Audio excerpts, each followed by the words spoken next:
Veterans Day, folks, so let's whip it in the keister. Ding, ding, ding, ding, ding, ding, ding, ding, ding. Guys, Greendale's music department is flat baroque.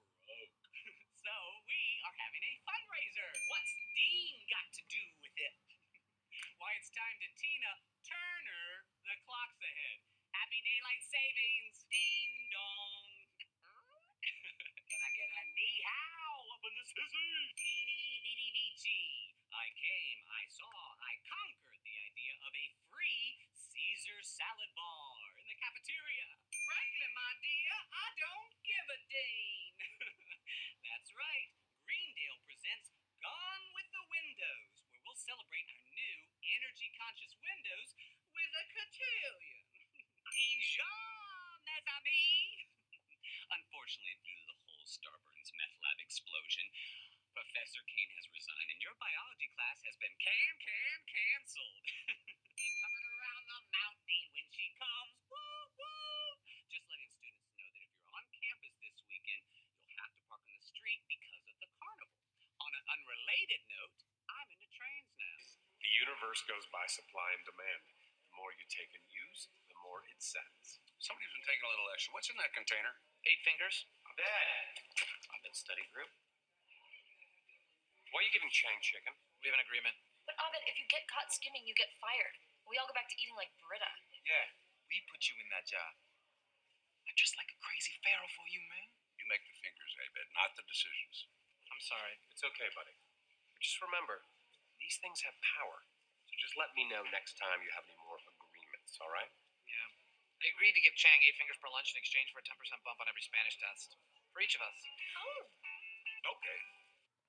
So that was two different clips showing authority. The first one is on Dean Pelton. He is a very unique character on the show, and his main gimmick is dressing up in completely ridiculous outfits before meeting the other characters on the show. This is a very laid-back character in the television show. A contrast might be Superintendent Chalmers in The Simpsons, which has a very strict feel to him. So a big portion of authority, as I understand it, is the idea of producing output. So in a typical work environment, we may think of authority as someone who tells people when to take breaks, tells them when they can go to the washroom, and perhaps focusing on quantity over quality. So in a classroom, to contrast, we may see this in the hall passes that teachers may give out to students when they are allowed to roam the halls, presumably to go to the washroom. Or designated silent time is another example of a teacher using authority on their students. So, other than the obvious humor of having Dean Pelton enter the rooms in these ridiculous outfits, what are the consequences of having a laid-back persona when you're in a position of power? So in doing my research, I found links that I will provide in the description section, and these links I consistently found the word respect. I found that it's okay to joke around with their students as long as they learn to respect your authority. Now, relating this to Paulo Ferro's book, I feel banking education and strict authoritative figures go hand in hand. I feel the example I thought of was multiple choice tests. Okay, so multiple choice tests, as we all know, there's 1 correct and 3 wrong answers, and they typically follow strict definitions, right? So banking information, briefly, is just I relay information, the students bank it in their brains, and they regurgitate it. So that's a great example for multiple choice tests because typically they're just straight up definitions. This is also an example of authoritativism, as it relays the idea that there is only one correct answer. Another Paulo Ferro quote that I believe relates to this Dean Pelton example would be, dialogue cannot be reduced to the act of one person depositing ideas in another, nor can it become a simple exchange of ideas to be consumed by the discussions. So what I got out of this quote is that there has to be some give and take between both the student and the teacher. The students don't just learn from the teachers, but the teachers also learn from the students. So in this Dean Pelton example, He plays an important part in their lives, and they learn from their common experiences. Now, the second clip shows authority in a completely different way. In this episode, Abed takes control of the cafeteria and takes control of the chicken finger supply. In taking control of the chicken finger supply, the crew in turn takes control of the entire school. Now, the example that I thought of that relates to this is a teacher only giving out 1 or 2 hall passes at any given time. It's this idea of rationing resources to create power. Now, as Jeff says in the clip, it's this idea of supply and demand. In creating this ration of resources, it creates a need. And this need comes power, and with this power comes great responsibilities. Relating this to the classroom, a teacher is an authoritative figure who has control of his or her pupils. Now, for younger students, teachers may be the first authoritative figure that is not their parents, in which case I believe it is very important to represent themselves in a respectful way and create an environment where everybody respects each other. Now, for secondary students, teachers may be a mediator of conflict, both among students and for students who trust them with their problems. So teachers also become friends to the students. So the main relation that I want to make between this clip and teachers in the classroom is this idea that they're bestowed power and they have to use it wisely. Now, what does wisely look like? This could be different to different people. I will provide different examples in the description, but one of the main things that I found online is this idea of approachableness.